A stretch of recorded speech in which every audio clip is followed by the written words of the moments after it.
I've had somewhat of a long day today. And one thing that removes a moment's tiredness is the dhikr of Ali Muhammad.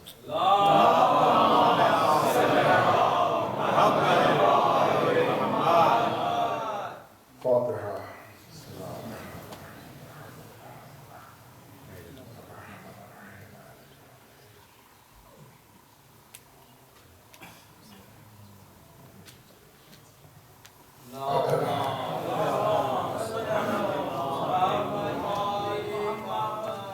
أعوذ بالله من الشيطان الرجيم.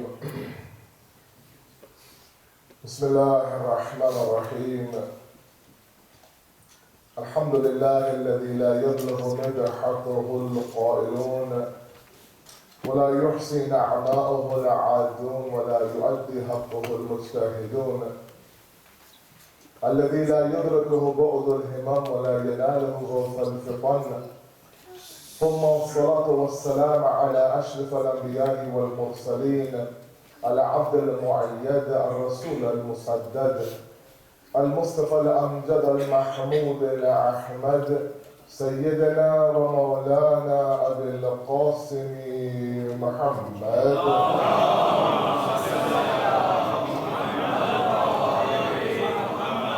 وعلى أهل البيت الطيبين الطاهرين المعصومين المظلومين، ولعن الله أعداءهم أجمعين إلى يوم الدين. أما بعد، فقد قال الله قوله الحق. بسم الله الرحمن الرحيم. يا أيها الذين آمنوا استجيبوا لله ولرسوله إذا دعاكم لما يحييكم واعلموا أن الله يحول بين المرء وقلبه وأنه إليه تحشرون.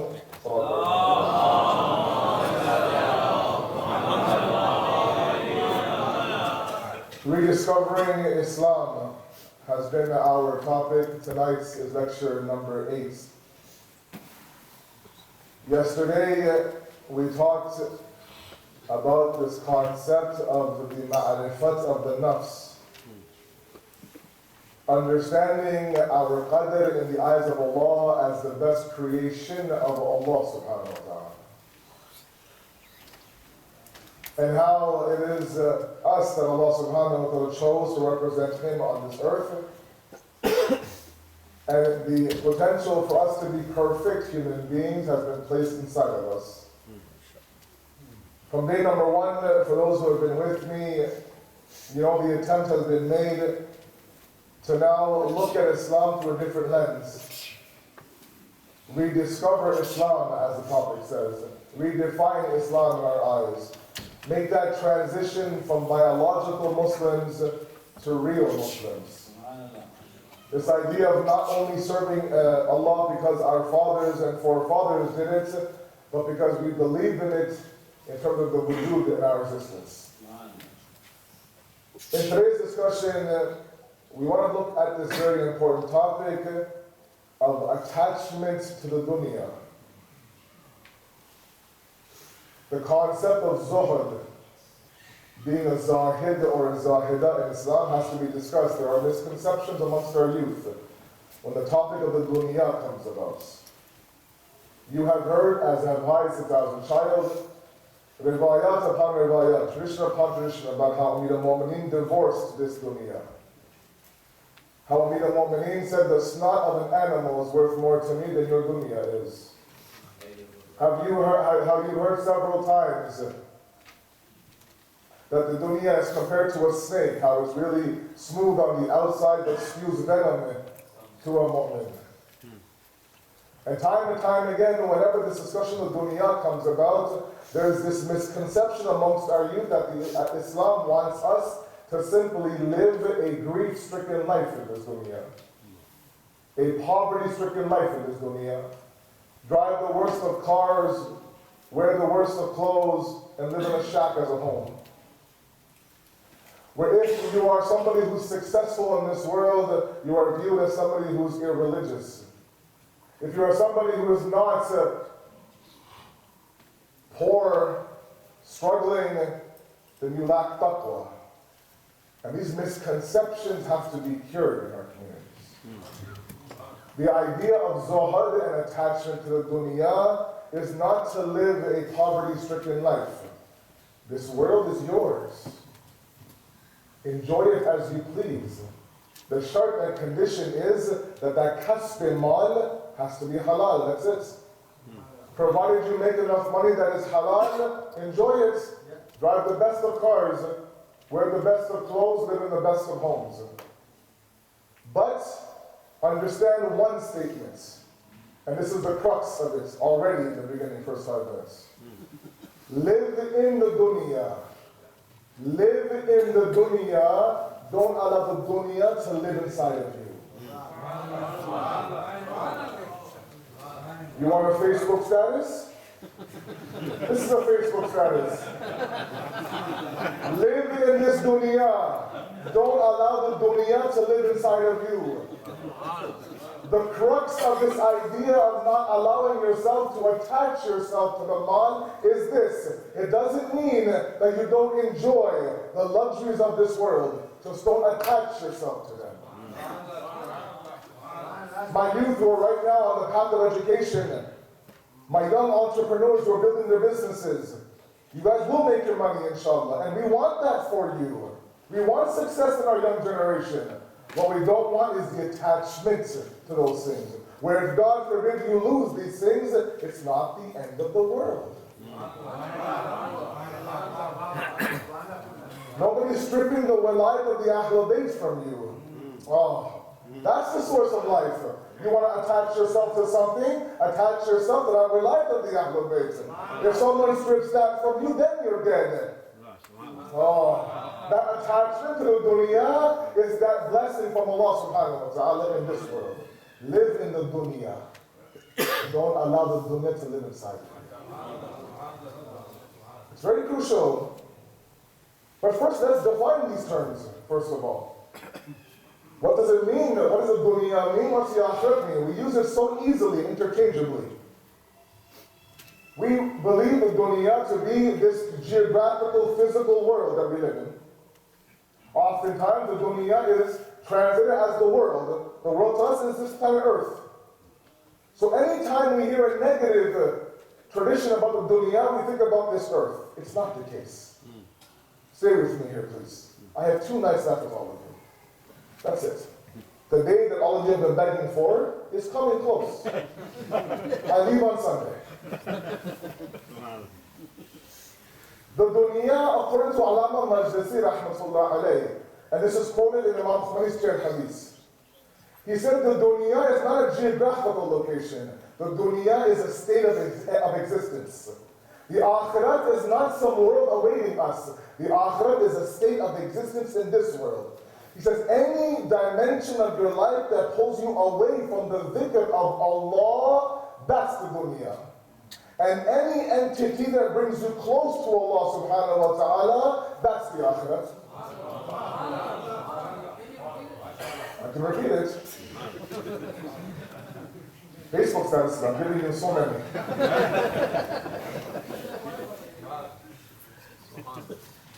Those entities that pull you away from the dhikr of Allah is the dunya. Those entities that pull you towards the dhikr of Allah is the akhirat.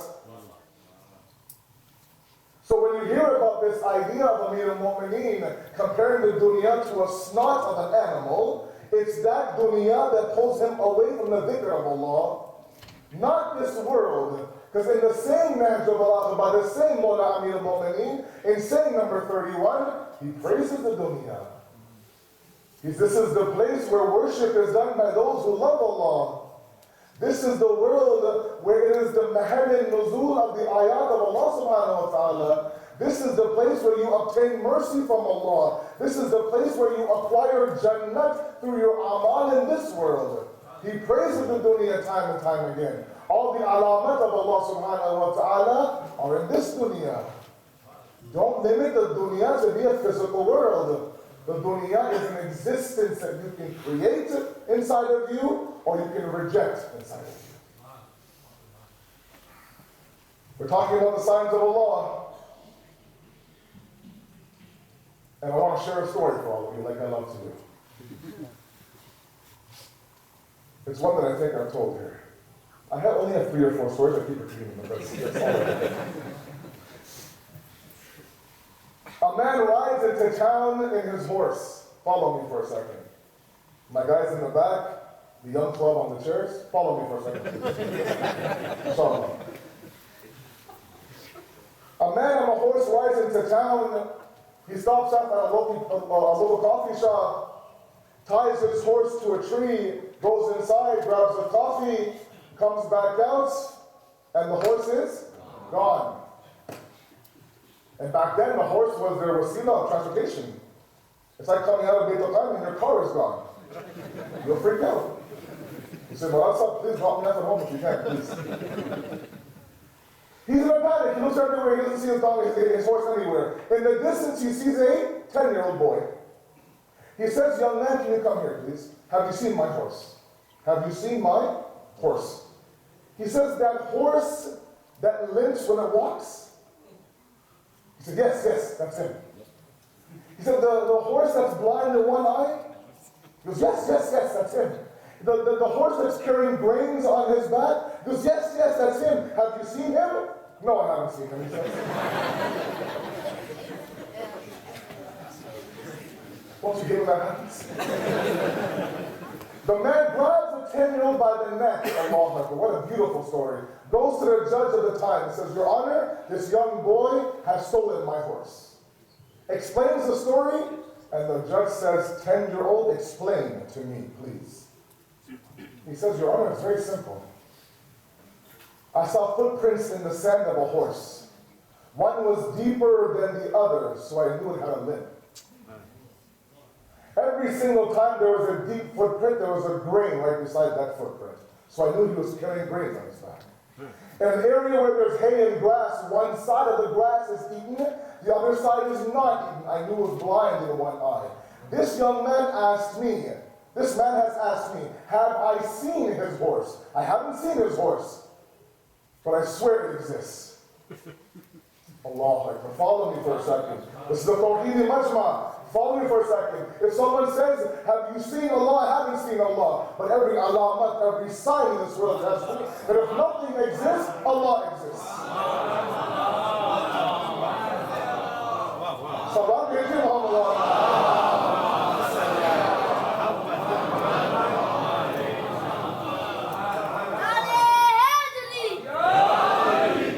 Understanding that this is the dunya that brings about signs of Allah subhanahu wa ta'ala for you. We're not cursing that dunya. We're welcoming that dunya. But that dunya that causes you to move you away from Allah subhanahu wa ta'ala, I ask you to seek refuge from that dunya. And the hub of that dunya mal'oon, that dunya curse, is in this society. I'm sorry. They have you chasing the mighty dollar over and over again. They have you selling out your soul for that dollar. The richer you are, unfortunately, the more your soul is away from Allah in this world. That's why we the Mu'mineen, Ali ibn Abi Talib alayhi salatu wasalam,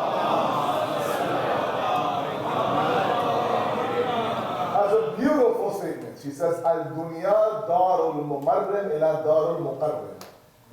The dunya is that temporary abode, it's a passage. وَالنَّاسُ فِيهَا رَجُلَانِ. And in it, there are 2 types of people. الرَّجُلُ بَاعَ نَفْسُهُ فَأَوْبَقَهَا وَالرَّجُلُ اتْبَاعَ نَفْسُهُ وَأَوْتَقَهَا. Allah Akbar. There is that man in this world who sells his soul for eternal damnation. Then there is that man who purchases his soul and frees it from eternal damnation.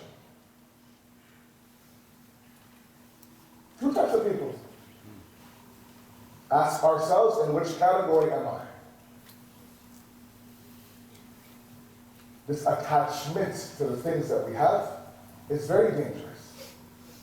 Zuhud that you constantly hear, idea of being a zahid in Islam, is the idea of you not attaching yourself to this dunya.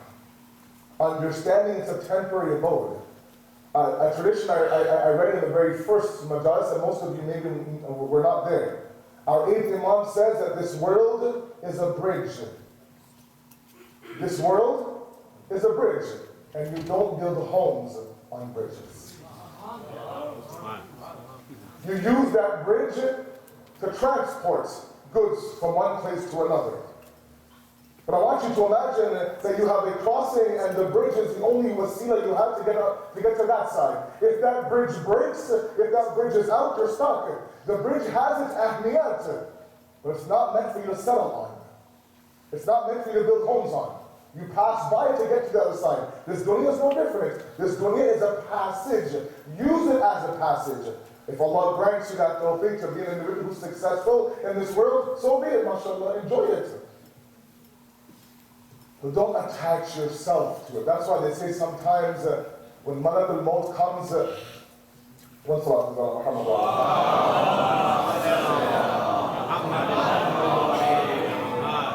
al-Maut comes to take the ruh of an insan, there are some individuals who will simply do this, and the soul comes out. Then there are those, they say, like a sheep on a thorn bush, looking to rip that away from the thorn bush. So attached to this dunya, because they believe death to be the fana of life and zindagi. It's not. You know, I want you to imagine that you're home one evening, your parents tell you that, look, we're going out tonight and we're taking your brothers and sisters with you, you're home alone. You're happy, right? It's Monday night too, the football game is on. You're gonna have your phone in charge, you have your bowl of dips and nachos, you're ready set to go, the whole house is empty, big screen TV, you can't wait. Party time, as what I say. Party time. Right? You're about to watch the Eagles lose again. Party shot, by the way, I'm sorry. The moment that your family leaves now, I want you to focus with me. The moment that your family leaves, half an hour into your alone time, you start hearing noises on the second floor. It's happened to all of us. You swear that somebody is walking upstairs. It's a beautiful, beautiful point. You think to yourself, you know, mom and dad are gone, they took everybody with them, there's nobody in the house. But you check it.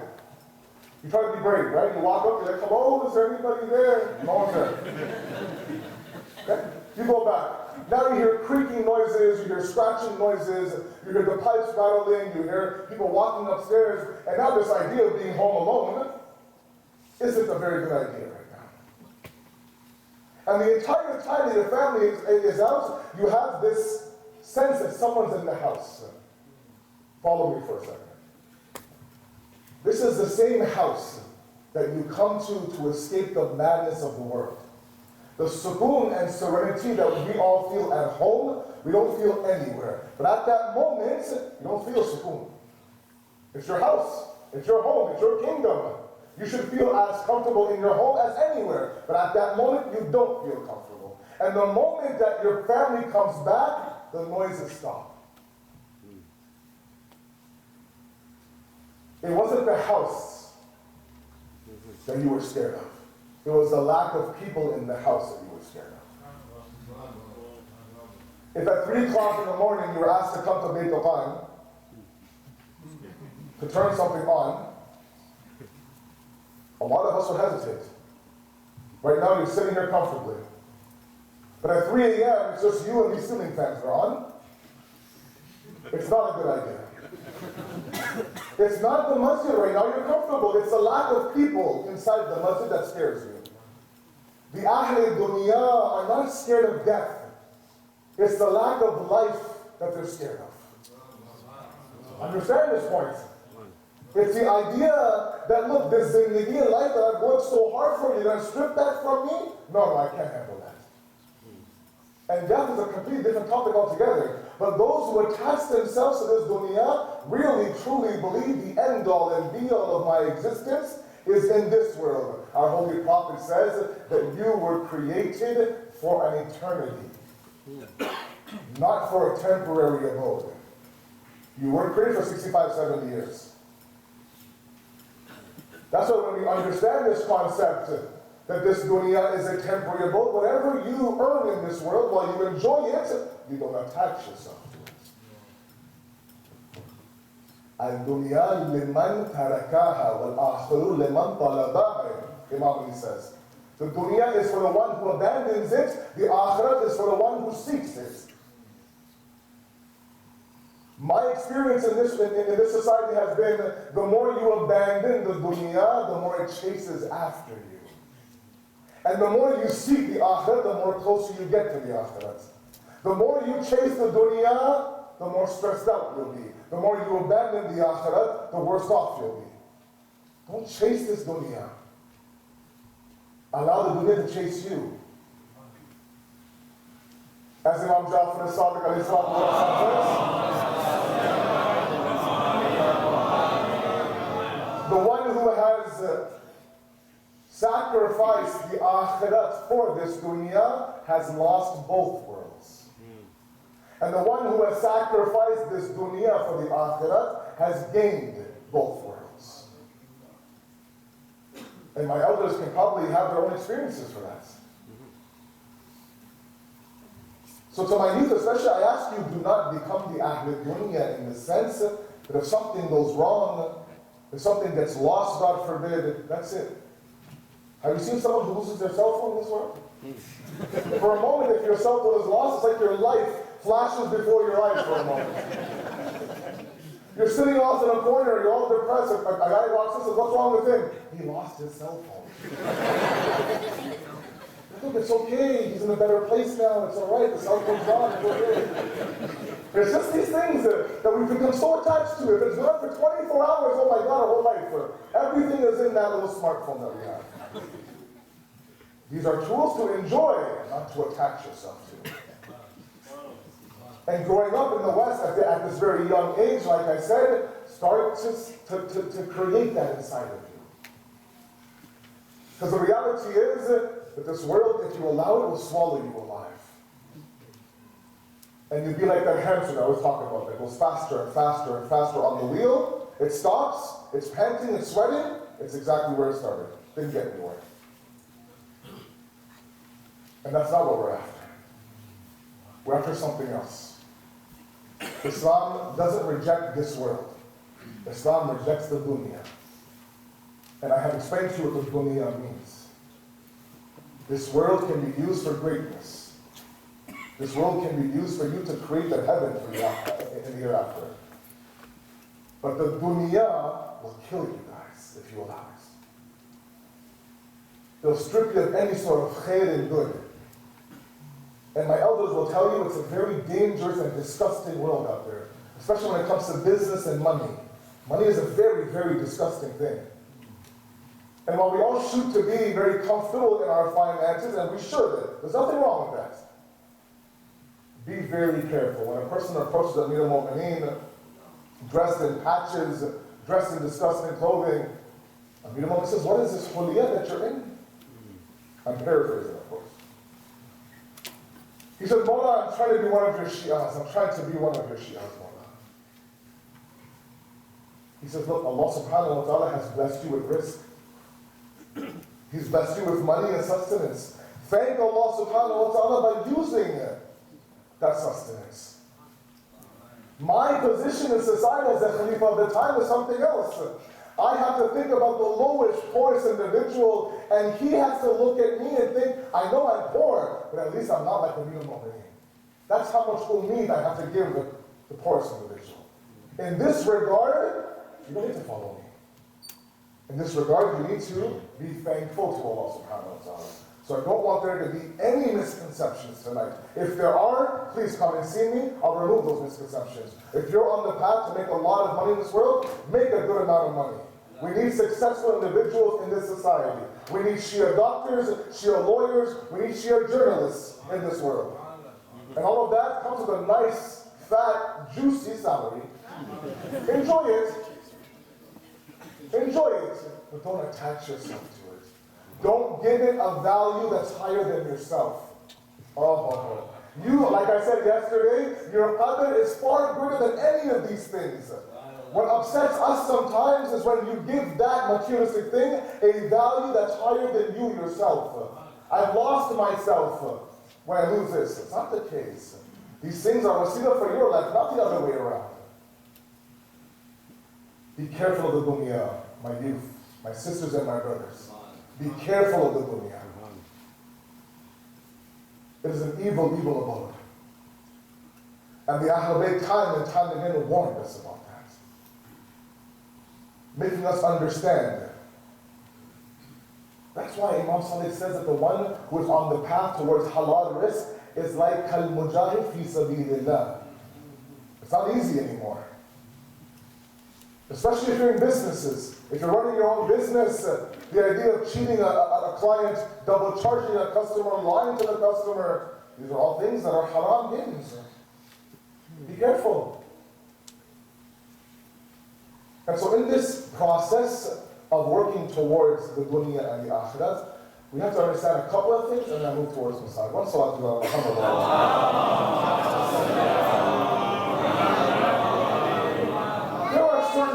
There are certain things that are exclusive to this world. There are certain things that are exclusive to the hereafter. Okay? And while we live in this world, we should focus on those things that are exclusive in this world. One thing that is exclusive in this world is accountability, muhasabah. The idea of being accountable for everything that you do. The source of frustration sometimes is the fact that in every other aspect of our life, we are accountable for ourselves. We account every dollar that we spend.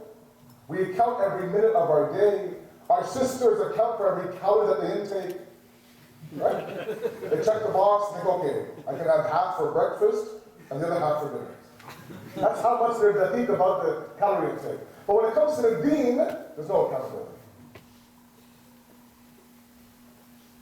A believer should be one who is accountable for himself before others take account for him.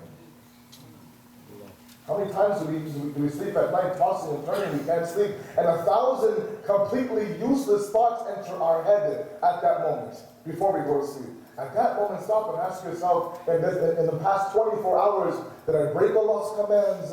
Did I please Shaitan? Did I please Allah subhanahu wa ta'ala? If so, when and where and how? Because like I mentioned, Shaitan works in mysterious ways. Shaitan works in such a way that he understands what pulls you off the path. He knows the source of your distraction. He knows that source that pulls you away from the dhikr of Allah. And he dangles that carrot in front of you and says, come towards me. And we bite sometimes. And part of that accountability process is for you to understand what is that carrot that Shaitan dangles in front of me. Because my carrots are different, your carrots are different. Your carrots are different, the guy beside you, his carrots are different. Not everybody is pulled equally off the path. Like I said last night, there were some of us, unfortunately, one ishara by Shaitan and become running. Just an ishara. Like he's our wife or something. She's not here, don't worry. It's life for you to write, yeah. And then there are those who Shaitan has to work hard. I'm telling you, literally to the point where Shaitan sends his little minions towards some people and say, go, get them off the path. When we reject those, he sends the bigger guys. When we reject them, he says, I'll leave it, I'll go myself and get them off the path. Understand what is it that pulls you off the path of Islam. If it's music, conquer that. If it's the opposite gender, conquer that. If it's haram food, conquer that. If it's a nice gathering of ghibat, conquer that. But that requires you to do some self-diagnosis, God forbid. It requires you to rip yourself apart and say, look, I'm great at this in Islam, I'm pretty deficient when it comes to this in Islam. Don't be afraid to insult yourself once in a while. To say, you know what? I suck at this area of Islam. I'm no good at it. But we elevate the few goods that we do, and we diminish the few bads that we do. And this picture looks pretty good to us. We're like, you know what? I'm a pretty good woman. And you know what? Islam says no. Islam says no. Understand that self-treatment, that self-diagnosis. There are things that Shaitan has recognized inside of you where he simply presents it and we easily bite it. And we forget Allah subhanahu wa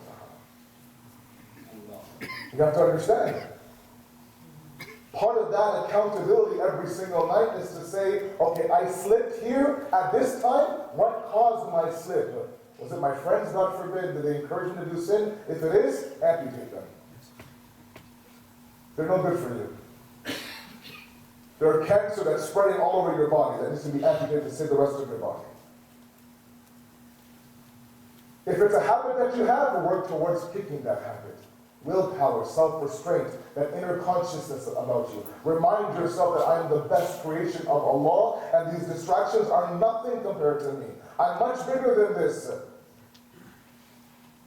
If Shaitan can see me, I can't see Shaitan. I belong to that power that can see Shaitan, and Shaitan can't see him. Rely on that power. Lean on Allah subhanahu wa ta'ala. Beg Allah for assistance. This is what we need. Because as I mentioned in the majlis in the daytime, the level of yaqeen when it comes to Allah subhanahu wa ta'ala that we see in the shuhada of Karbala, you don't see anywhere else. As I mentioned before, these individuals will not have given their lives the way they gave their lives if not for the complete yaqeen in Imam Hussein's mission. And Imam Hussein gave his entire life to establish Tawheed in society.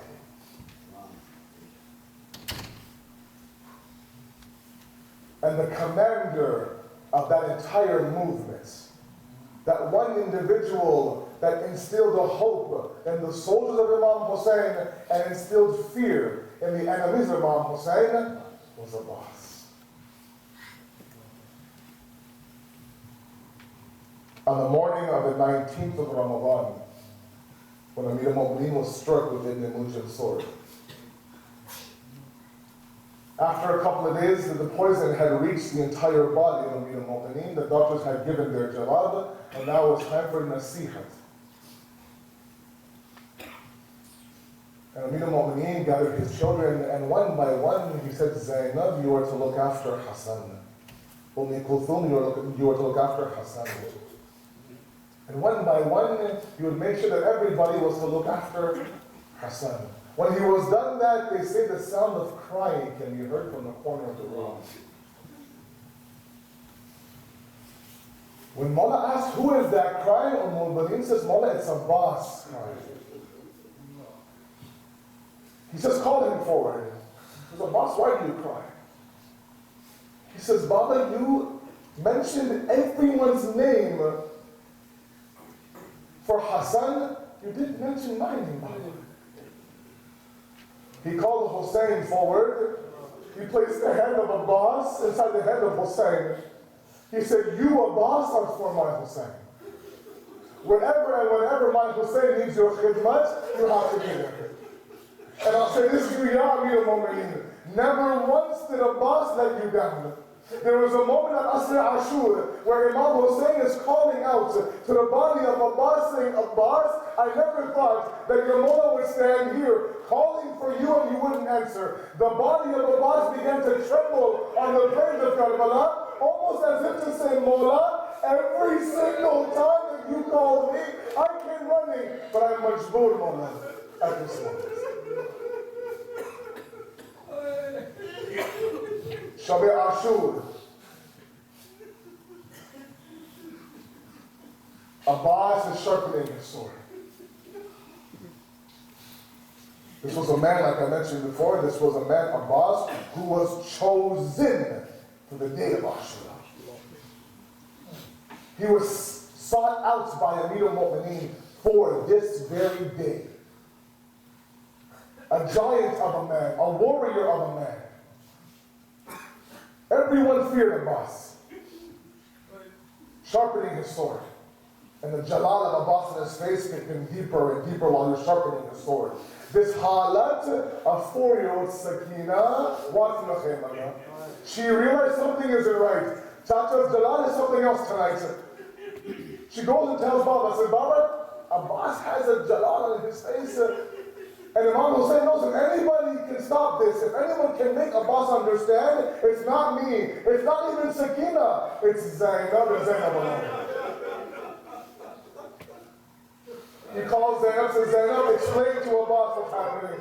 She walks into the khayma, she sees the same scene Sakina sees. She says, Abbas? No answer. Abbas 3 times, no answer. She says, Abbas, this is Zainab calling you. At that moment, Abbas stops, stands up, says, Ali, hukam, tell me anything that you want. She says, I'll give you a hukam, put your sword away. I'm not here for that. Can you imagine a 33-year-old Abbas with that jalal, that passion, the son of the line of Allah, the one who has the blood of Hadith Quran inside of him, watching his mullah dying of thirst, and he's told to put the sword away. He put the sword away. When Islam needs us to be a certain way, we drop everything and become that certain way. One by one, Asri Ashur. One by one, Abbas is watching Awliya Muhammad go and give their life. Their bodies come back to the khayma. Mawla, give me ijazat. No, not yet, you're my alamdar. Qasim goes, comes back. Mawla, give me ijazat. No, you're my alamdar. Ali Akbar goes and comes back. Mawla, give me ijazat. You're my alamdar. When everyone have gone, Abbas comes and says, Mawla, now give me ijazat. He says, Abbas, you're the commander of my army. You're my alamdar. I can't give you permission. He says, Mawla, what army am I the alamdar of? He says, Abbas, I'm not giving you permission to go and give your life up. He says, at least allow me to go get water for the kids. They're thirsty. The sound of Al-Adash can echo in my ear. He grants Abbas permission to go get water. Abbas mounts the horse, enters the Maidan of Karbala, and literally the enemies just completely separated. No one had the courage to face Abbas. He got all the way to the banks of Furat, filled that mushk of Sakina, had some water. A very famous picture by an Iranian artist has a picture of Abbas holding a handful of water and staring at it, his own reflection in that water. We talk about the wafadari of Hazrat Abbas. At that moment, do you have any shak about the thirst of Abbas? How thirsty he was?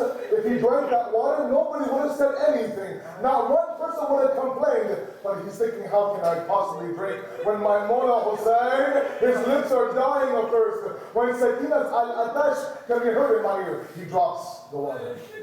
Mounts the horse with the mush, makes his way back towards the khayma. At this moment now, they've completely surrounded Abbas.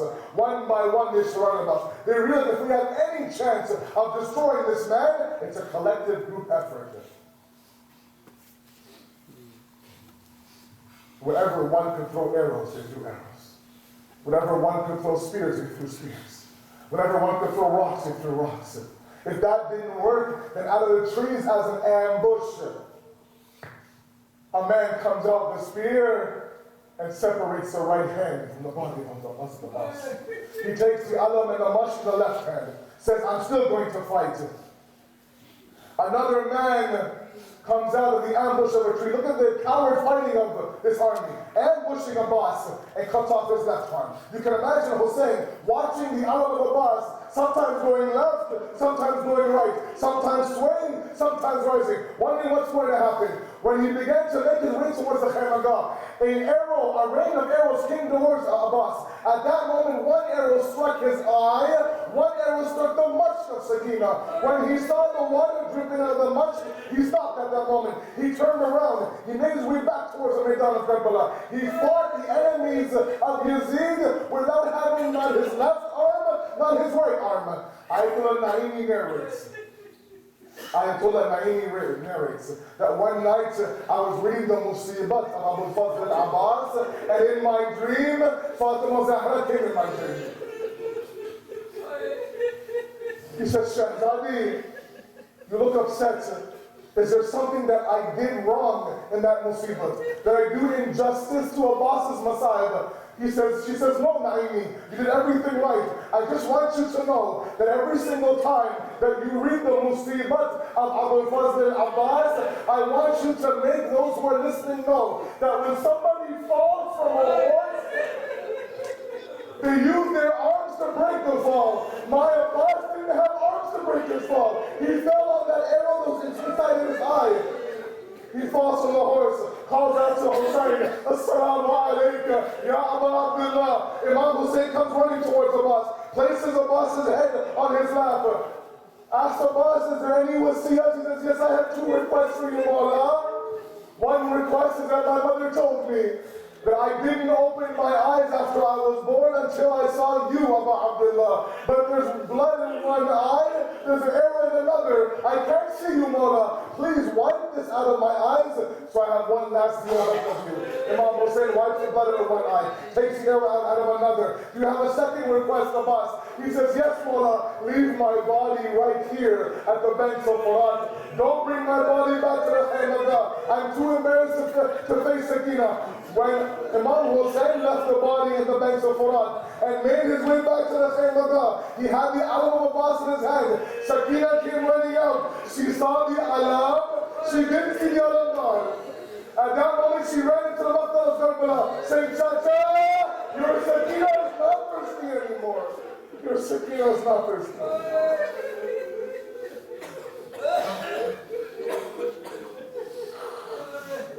سيعلم الذين ظلموا أي منقلب إنا لله وإنا إليه